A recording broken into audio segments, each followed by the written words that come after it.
Fun fact: psychology says that one of the biggest signs of low self-love is this: you treat everyone else with more kindness, patience, and compassion than you treat yourself. Think about that for a second. You forgive others faster than you forgive yourself. You encourage others more than you encourage yourself. You show up for others more consistently than you show up for yourself. And here's the wild part: most people don't even realize they are doing it. So today, I want to walk you through the real signs that your self-love needs work. Not the Instagram signs, not the cliche signs, the psychological ones, the subtle ones, the ones that sneak into your life quietly and start shaping everything. Now, this is still JengaPod, episode 2 of The Art of Self-Love. Now, this episode is called Signs You Need to Work on Your Self-Love. Now, having said so, let's get into it. But before we go deeper, I want to acknowledge something important. This entire series was inspired by my brother Jacob. Jacob, thank you for sparking this conversation. Your influence is all over this.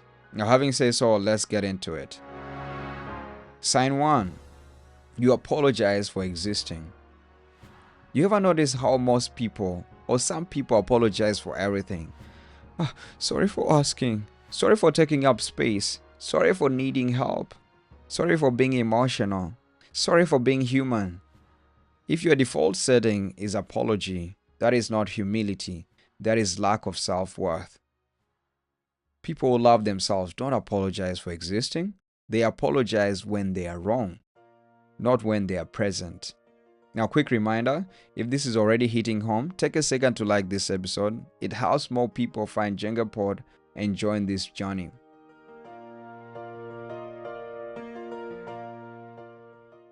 Now, signs 2, you cannot say no.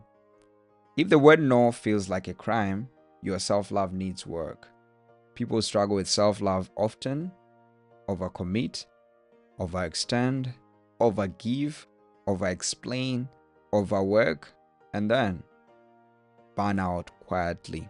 Because deep down they believe, if I say no, I'll disappoint someone. If I say no, I'll lose a connection. If I say no, I'm being selfish. But here's the truth. Saying no is a boundary. Saying yes to everything is self-abandonment. Sign 3. You talk to yourself like an enemy. Let's be honest. Some of you speak to yourself in ways you would never speak to a friend. You call yourself names. You insult your own body. You minimize your achievements. You magnify your mistakes. You bully yourself in your own mind. There was an article that I read that made a powerful point. Self-love is not about being perfect. It's about being compassionate with yourself when you are not.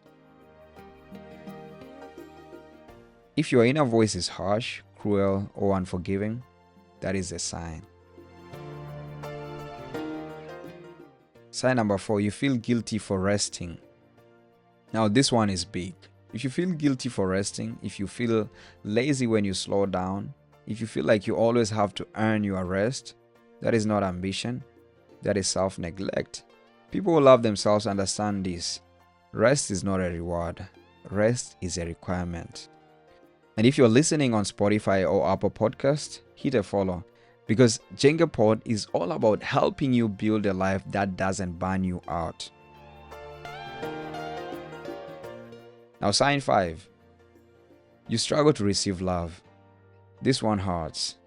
If compliments make you uncomfortable, if affection feels suspicious, if kindness feels undeserved, if you push people away when they get close, it's not because you're broken, it's because you don't believe you are worth it. Self-love is the foundation that allows you to receive love from others. Again, self-love is the foundation that allows you to receive love from others. Now, sign number 6, you compare yourself constantly. You often heard comparison is a thief, but more importantly, comparison is a sign. When you do not feel enough internally, you start measuring yourself externally.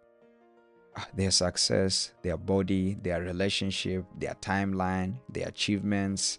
But here's the truth: comparison is not about them, it's about how you feel about you.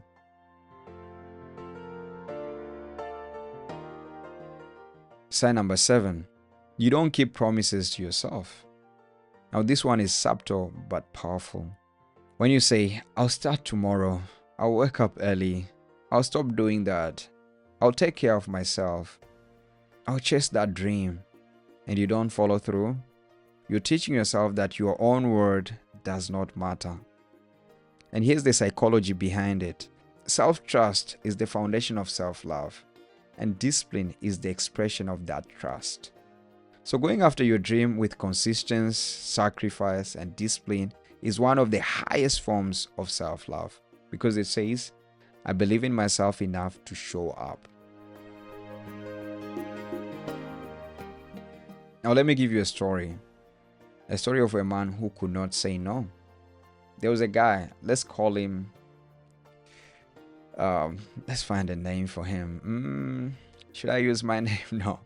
Okay, let's call him Jay. There was a guy, let's call him Jay. Jay was the yes guy. Yes to extra work, yes to helping everyone, yes to every request, yes to every favor. People loved him, but he didn't love himself. One day, his mentor told him, you're not being kind, you're being afraid. Afraid of disappointing people, afraid of being disliked, afraid of being seen as selfish. That's when Jay realized something. He wasn't saying yes out of love. He was saying yes out of fear.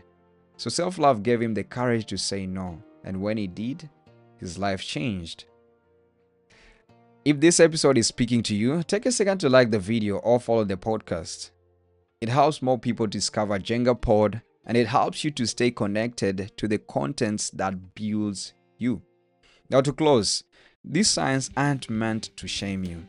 They are meant to wake you up, because awareness is the first step. And now that you see the signs, you can start changing them. Now episode 3 is next. How to practice self-love daily. Simple, practical, powerful habits you can start immediately. Now this is JengaPod, and I'm your host Godwin Silayo. Let's keep stacking, let's keep building, let's keep rising. And if you have enjoyed so far, please do not forget to subscribe or follow us on our podcast channels and share it with people that you believe they need to hear this. Having said so, I will see you in our next episode. Thank you so much.